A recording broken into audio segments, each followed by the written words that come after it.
구사람에 보면은 이 법을 무표색이라고 그랬습니다. 무표색이라고 하는 것은 요즘 말하면 우리 세포 속에 들어있는 유전 정보와 똑같습니다. 법이란 유전 정보인데 이 유전 정보만 가지고 되는 게 아니고 그것을 굴리는 힘이 있어요.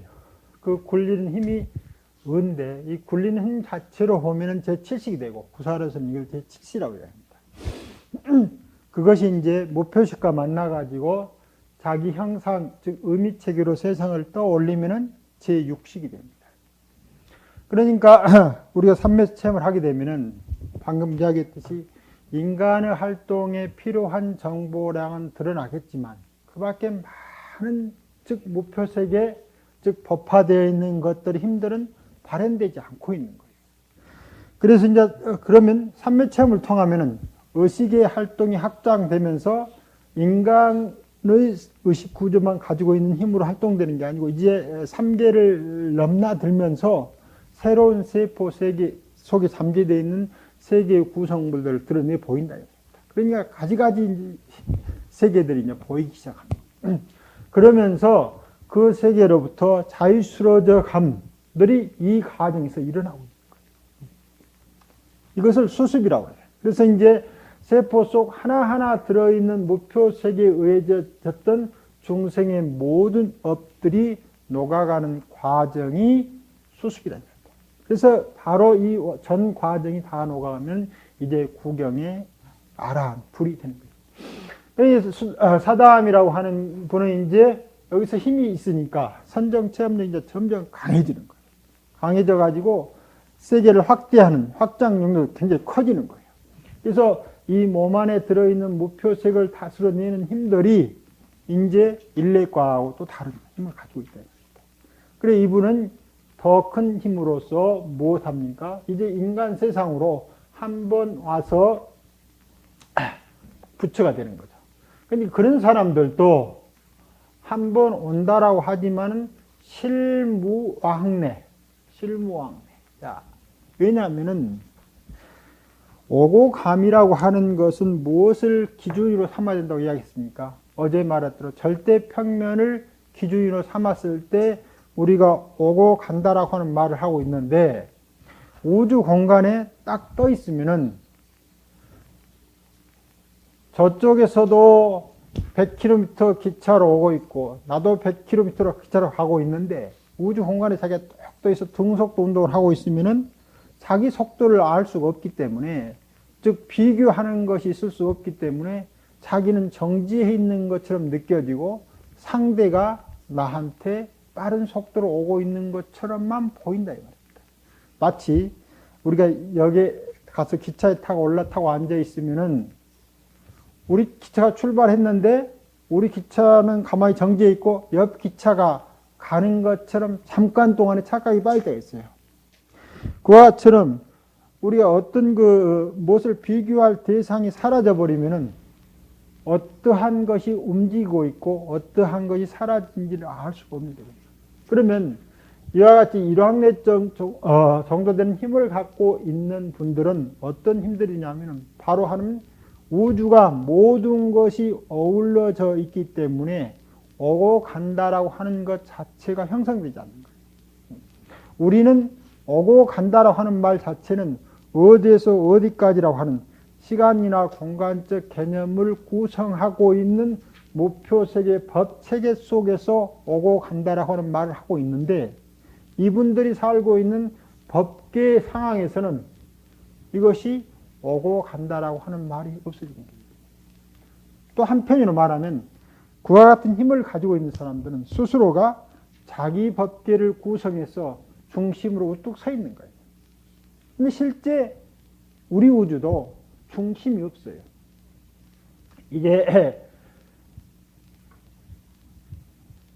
이것도 하나의 가설이죠. 뭐 빅뱅 이론이라고 하는 것이 앞으로 또 어떻게 바뀔지가 알 수 없습니다만은 1929년에 허블이라고 하는 분이 망원경으로 우주를 관측하고 있는데 어떤 일이 벌어지냐면은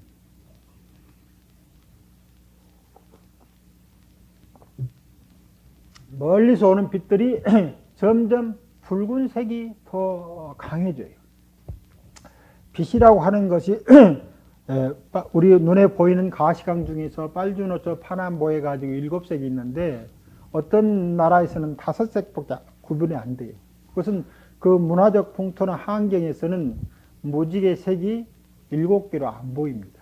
5개만 보여요. 그 다음에 그러니까 그 사람들이 말하는 무지개의 색도 5빛깔 색밖에 없고 동시에 남색과 청색을 구분해내는 규진이 없어요. 그이들 눈에는 남색과 청색이 동일하게 보이는 그런 민족이 있어요. 실제 우리 지구상에.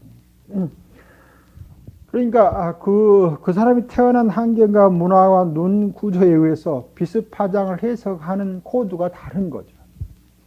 그러니까 그 모든 것들은 고유한 파종을 가지고 있는데 또 파종을 가지고 있다 하더라도 해석자와 어떻게 만나느냐에 따라서 청색과 남색이 동일해 비치죠.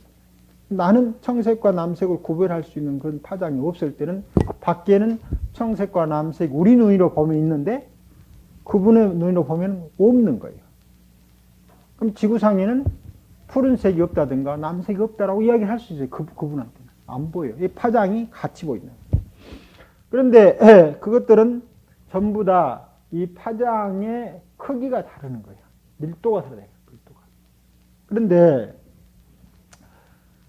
빛이라고 하는 것이 이제 일상 실험해가지고 우리한테 멀어져. 이렇게 제가 아주 멀리서 헤드라이트를 켜고 뒤로 계속 가면은 멀어집니다. 그러면 빛이 알갱이처럼 파장처럼 움직이면서 여기서 탁 쏘르고 내가 뒤로 물러났으니까 다음 쏠 때까지 이 간격이 커지는 거죠.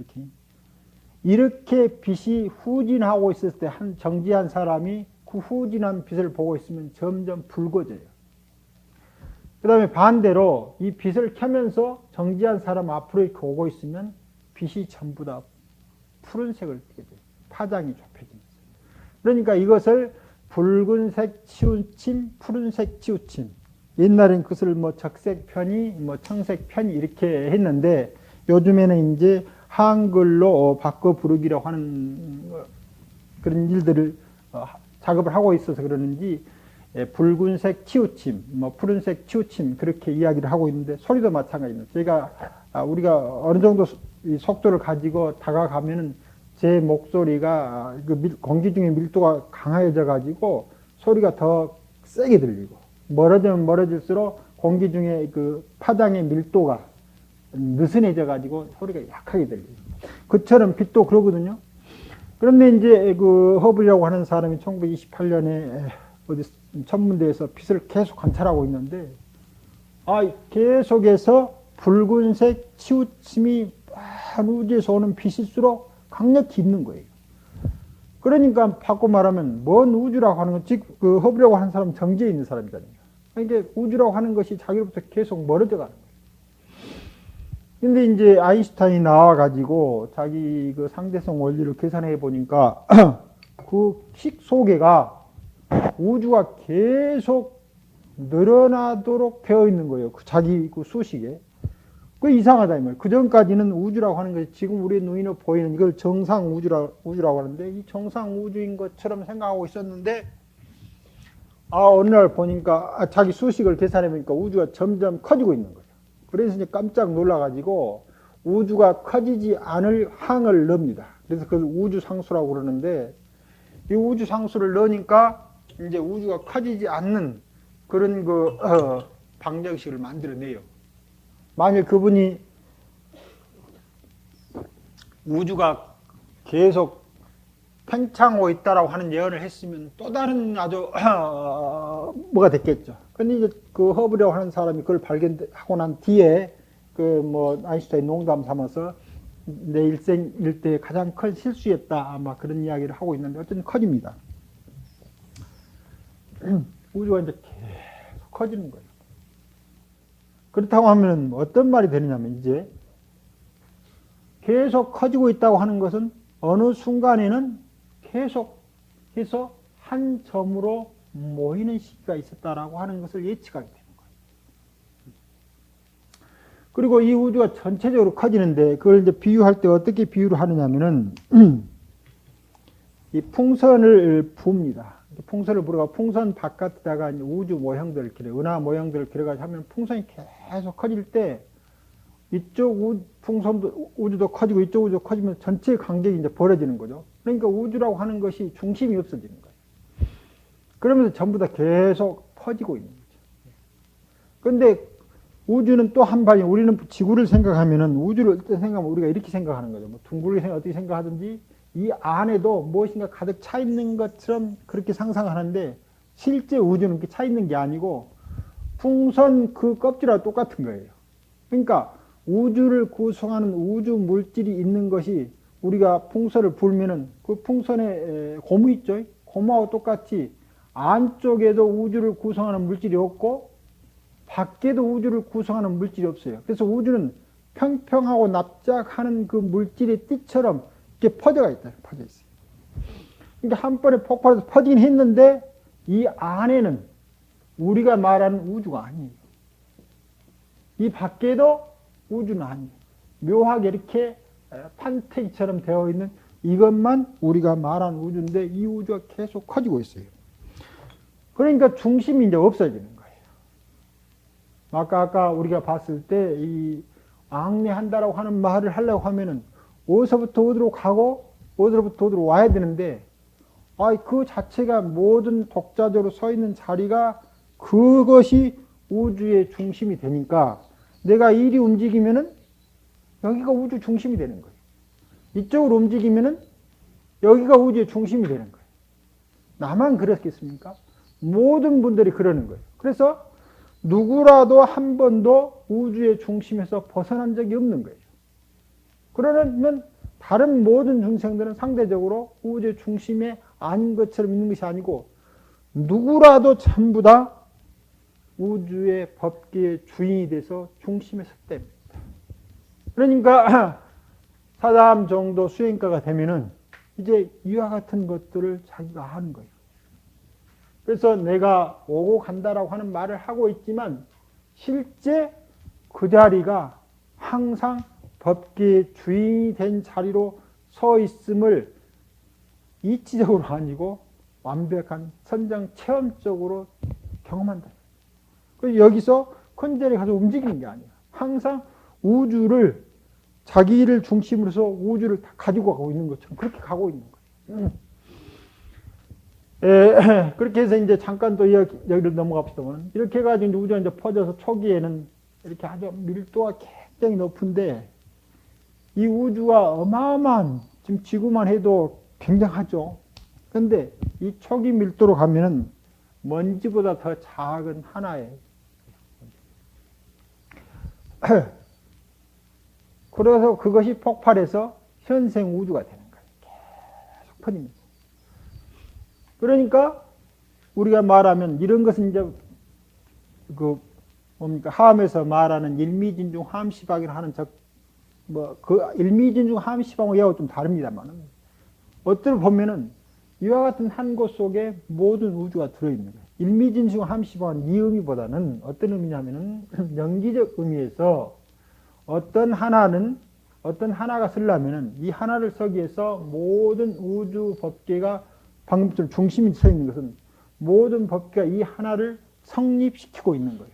그래서 일체 모든 법들이 이것을 성립시킨다고 하는 의미로 이 한갓 중에서 법계의 모든 기운이 들어있다는 말입니다.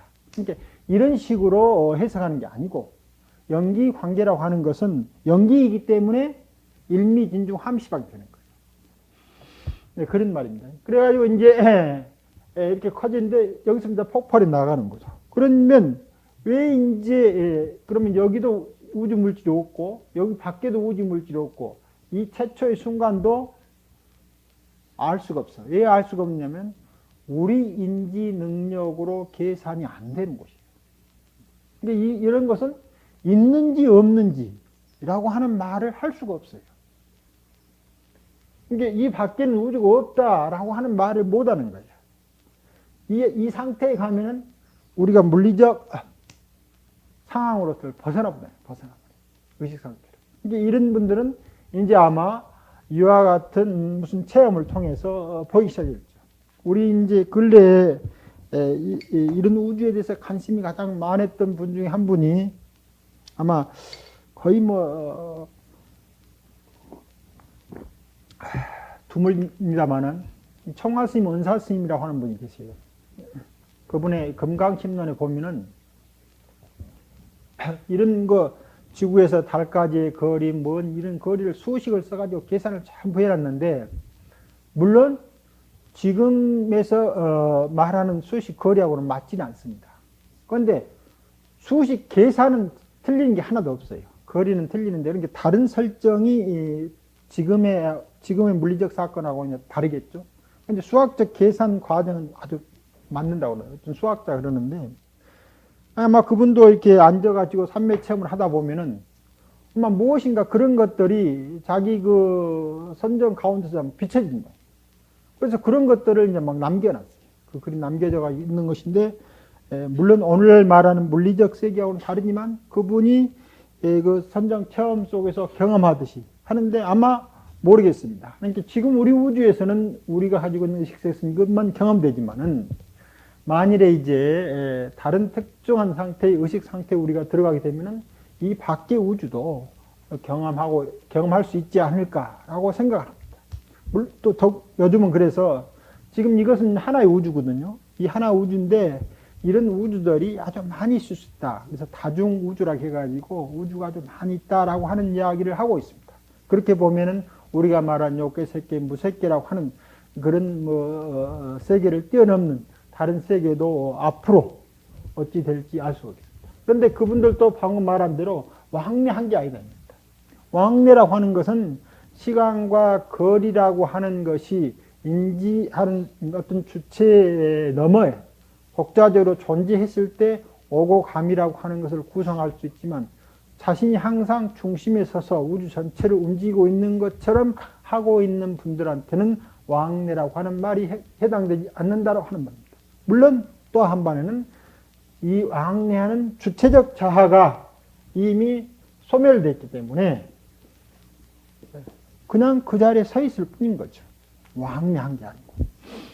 그래서 사담이라고 하지만은 뭡니까? 이 사담이라고 하는 것은 단지 그렇게 부르긴 해도 실제 왕래하는 것이 아니다. 아나함이라고 하는 것이 또한 아나함을 얻었다고 이야기하겠느냐. 아나함이라고 하는 것은 이제 불례까지. 이분은 이제 수행력이 깊어져 가지고 아까 우리 참 이야기를 잠깐 했습니다만은 우리 세계가 이제 아주 다양합니다. 지금 뭐 물리적 우주로 해도 다중 우주를 이야기하고 있거든요. 지금 우리는 이것이 역계 우주라 하면은 이제 이 우주 다른 우주예요. 그러니까 이것을 이제 그 어떤 신부님이 1900 훨씬 빨리 이제 우주의 R이라고 하는 것을 이제 성경에서 말하는 태초의 사건을 이야기하기 위해서 그이가 이제 우주 R이라고 하는 것을 이야기합니다. 그래서 이것이 이제 발견되니까 드디어 우주 R이 발견됐다라고 이제 기뻐하는 거죠. 즉 성서가 물리적 사건에 의해서 증명됐다. 막 이런 이야기를 그 신부님이 이제 하면서 기뻐하는 그런 것이 있었는데 이제 이런 것뿐 아니라 이제 많은 다른 우주들이 이제 형성되고 있는 것들이죠. 그러니까 이제 이 아나함 정도 되면은 아까 우리가 일상에는 우리가 잠에 들어가는 것처럼 깨어난다 했으니까 우리가 잠에 들어가는 순간이 불분명하니까 아침에 깨어나는 순간도 불분명하고 잠에 들어가는 때 의식이 명료하지 않으니까 깨어나도 바로 그 순간 막 각성이 돼서 명료하지 않다는 겁니다. 근데 잠에 들어가는 순간 뭐 우리가 수행할 때 그것을 많이 경험할지 아니면 뭐 경험을 할지 못할지는 알 수가 없겠습니다만 어쨌든 경험하면은 잠에 들어가는 것처럼 깨어나니까 이제 아나함 정도 되면은 아주 수행력이 굉장히 뛰어난 분이에요. 뛰어난 분이 되노니까 돌아가십니다. 돌아가시면서 그 힘에 의해 가지고 새끼천에 딱 태어나게 되는데 바로 거기에서 여기서 수행해 와서 거기서 다시 수행하는 게 아니고 여기서 죽음 순간까지 들어간 강력한 선정력이 몸을 바꾸는 것이 필요하거든요. 몸을 바꿔가지고 광가천에서 바로 그 힘으로 선정력이 이어져 가지고 바로 해탈을 해버리는 거예요. 그러니까 인간 세상에 오지 않는다. 마치 우리가 잠에 들어가서도 선정력이 이어진 것처럼 우리 잠 속에서도 실제로 의식은 아닙니다만은 뭐 거의 의식하는 것처럼 움직이는 경우가 많습니다. 우리가 기억하지 못하지만 이게 끊임없이 활동을 하고 있는 거예요. 밖으로 표층 의식으로 드러나지 않기 때문에. 그래서 선정에서 들어가면 그러한 잠 속에서 활동하고 있는 이 의는 멈추지 않거든요. 의가 무표시 아까 정보를 만나 가지고 정보를 해석해서 세상을 띄어내는 것은 제6식이라고 했는데, 이 정보를 재배치하고 뭐하고 이런 일들이 우리 잠 가운데서 이 의가 하고 있어요. 활동을 끊임없이 하고 있습니다. 잠 속에서 의는 하고 있습니다.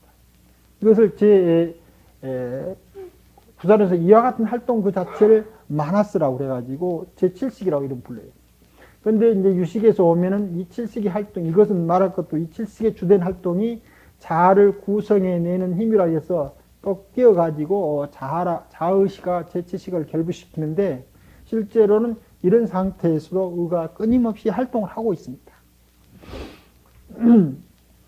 그런데 이제 그 선정 체험이 있는 분들은 바로 마찬가지죠. 죽음에 있어서의 이 의의 활동이 강력한 선정 체험으로 이어지기 때문에 그 의 활동이 광가천으로 바로 가서 그 힘으로, 그러니까 죽음 과정이 그분한테는 죽음이 아닌 거죠. 그러니까 선정이 이어져 가는 과정이에요. 의의 힘이 워낙 강력하니까. 그래서 이 의는 반드시 몸을 필요로 하는 건 아니다. 그래가지고 오지 않고 지구상 인간의 몸을 받지 않고 바로 성불한다 해서 불악녀라고 하죠. 아나함가는 불례라고 합니다. 불례. 아나함가를 불례는데, 아나함이라고 하는 분은 이미 삶과 죽음 가운데서 그분은 무아가 특출하는 거예요. 무아가.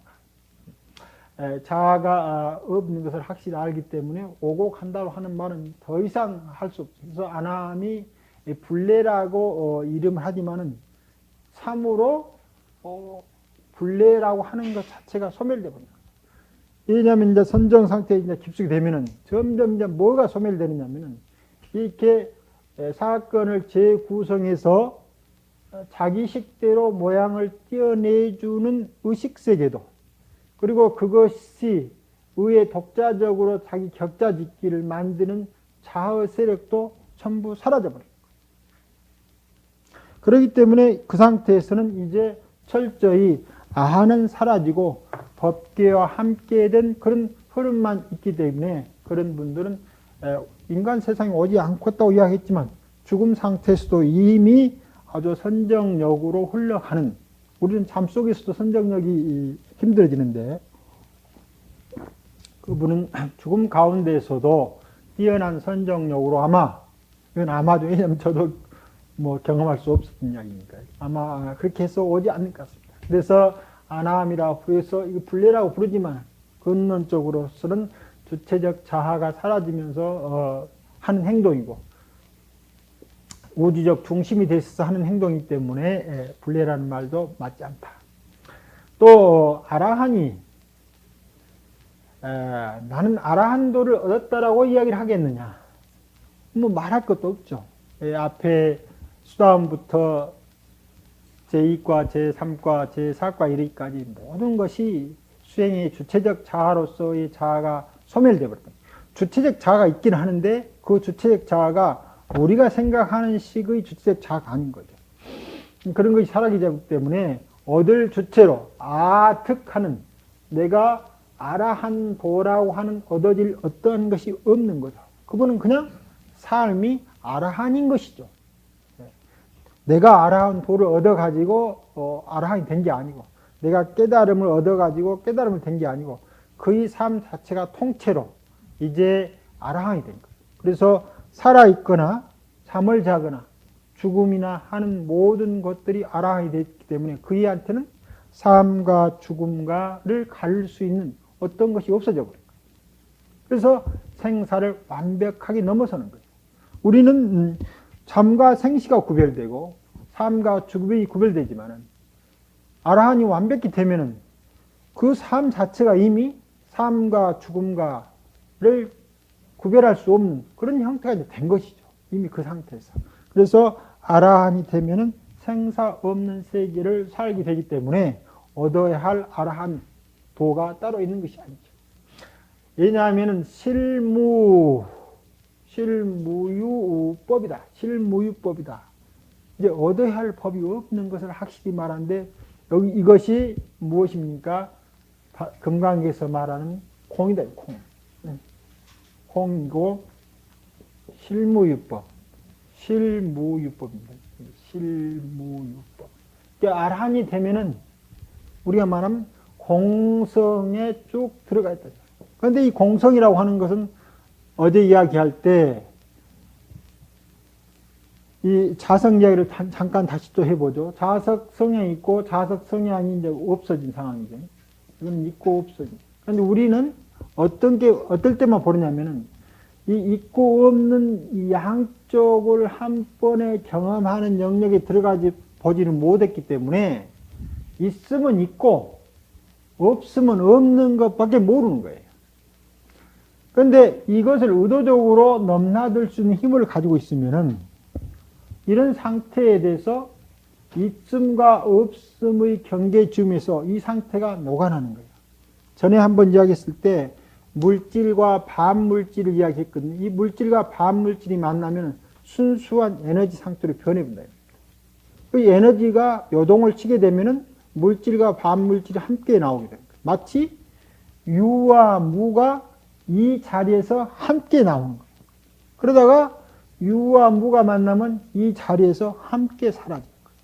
그런데 이 자리가 함께 사라지면서 이 자리를 고집하지 않고 여기에서 이 상태는 유와 무가 함께 녹아 있는데 어떤 상황이 되면은 유로 자기를 드러내 보이고 어떤 상황이 되면은 무로 자기를 들여다 보이는 거예요.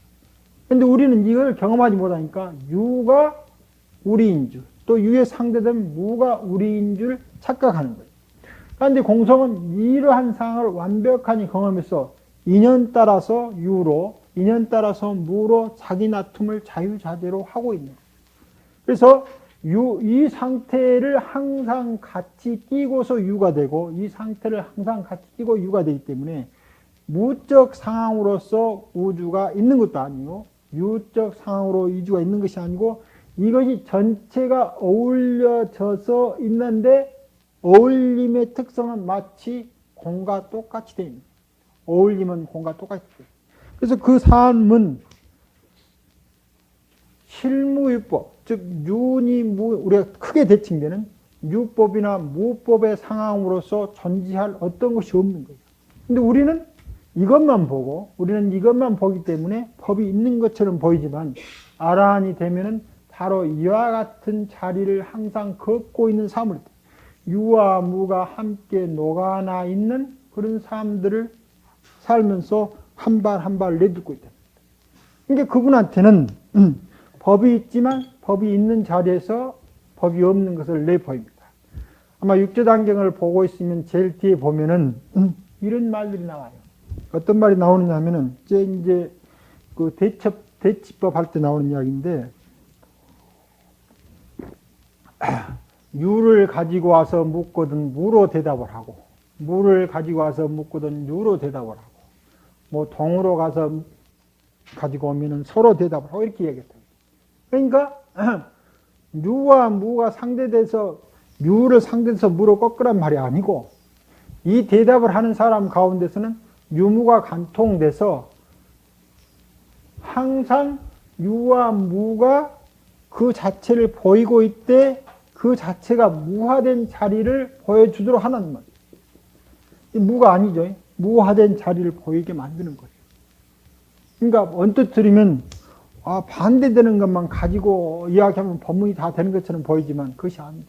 육조 스님 정도 딱 되면은 그 이야기를 하면서 무화된 자리를 보여서 그 사람이 무화된 파장의 느낌을 받게 되는 거죠.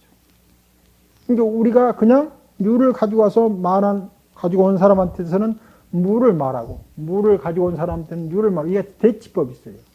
그 육주장인 뒤편에 가면 그런 게 나오는데, 그런 게 아니다, 이 말입니다. 항상 그처럼 유무를 함께 딛고 있는데, 유무를 함께 딛고 있는데 본인의 삶은 마치 빈 삶처럼 살고 있는.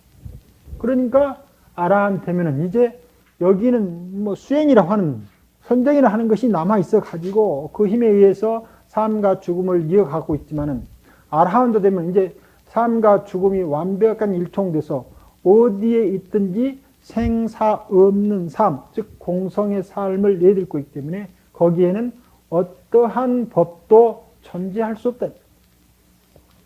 아울러서 인연 따라서 어떠한 법도 나타낼 수 있다.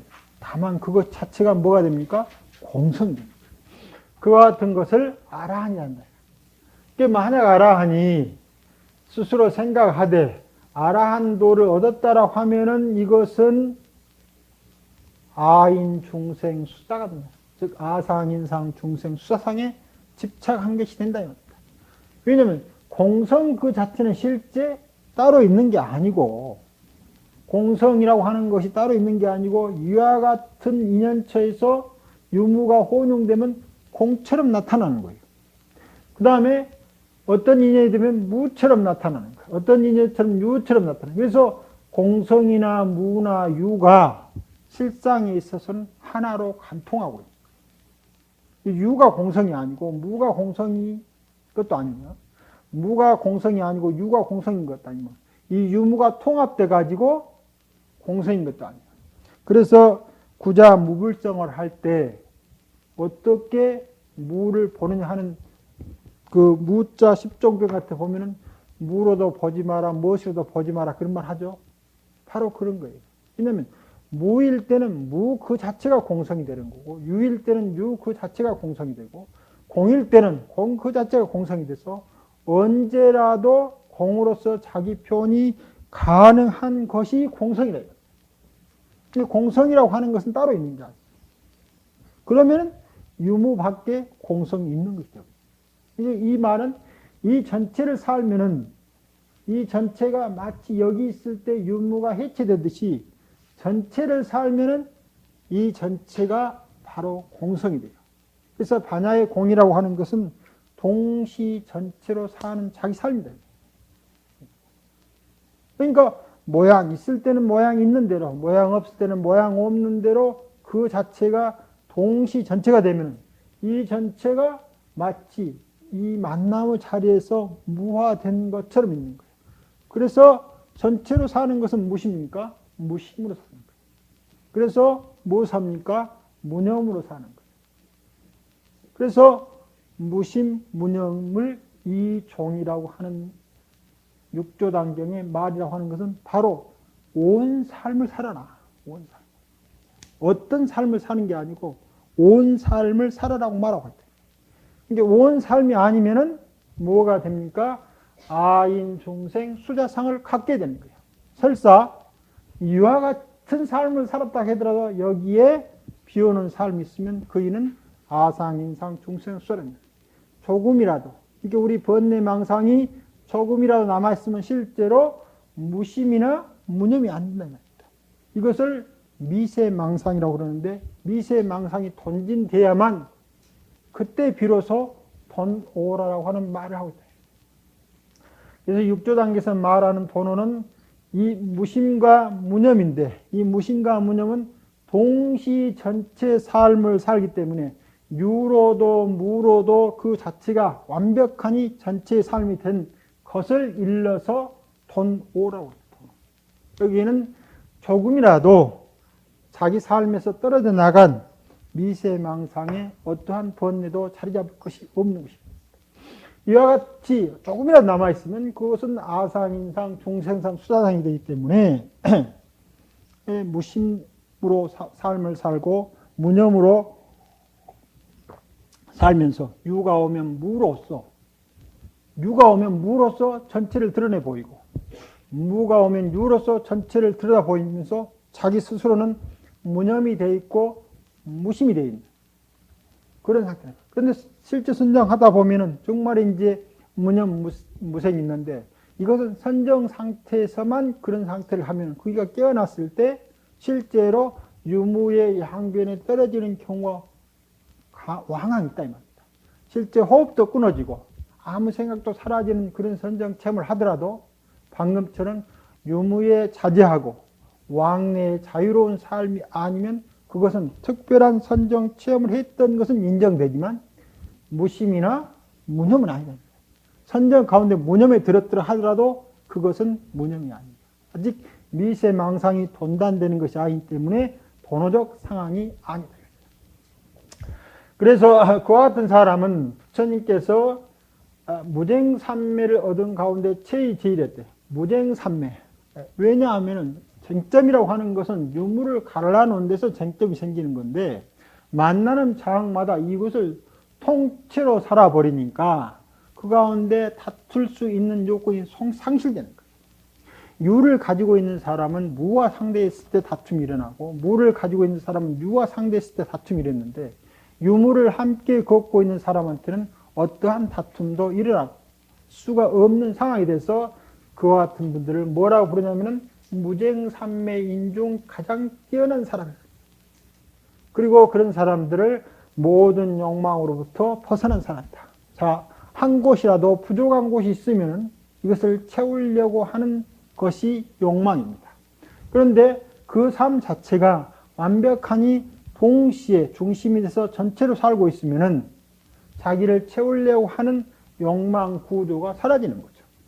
그래서 제일 아라한은 또한 마찬가지로 이욕 아라한이다. 그런데 만일에 내가 아라한도를 얻었다라고 하면은 이 상 밖에 아라한도라고 하는 것이 있는 것처럼 되어지는 거예요. 그러면 무언가 덜 채워지는 사람이 된답니다.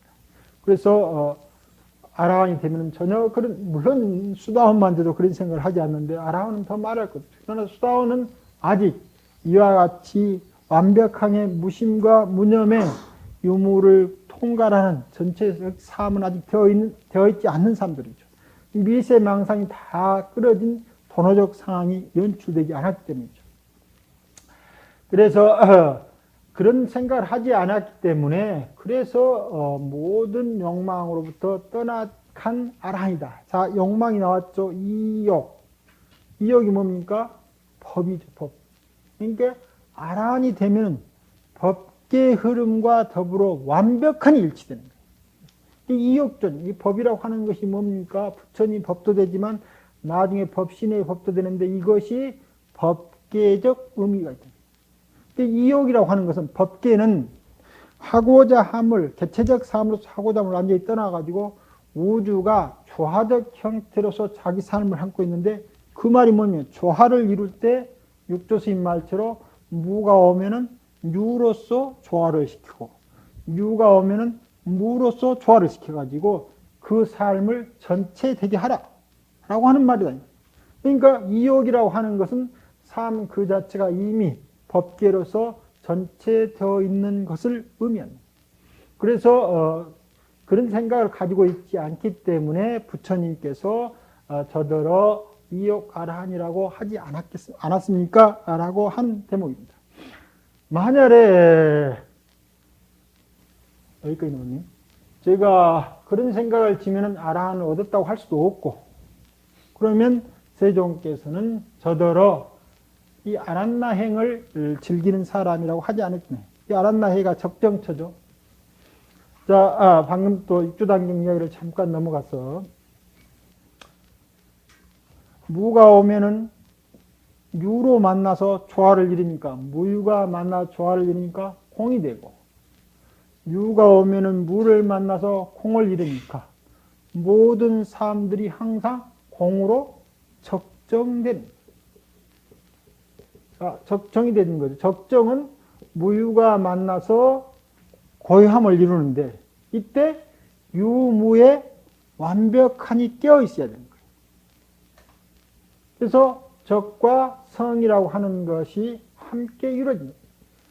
이게 일상의 모든 삶에서 적과 성이 완벽하니 이루어져서 사는 사람을 아란나행자라고 합니다.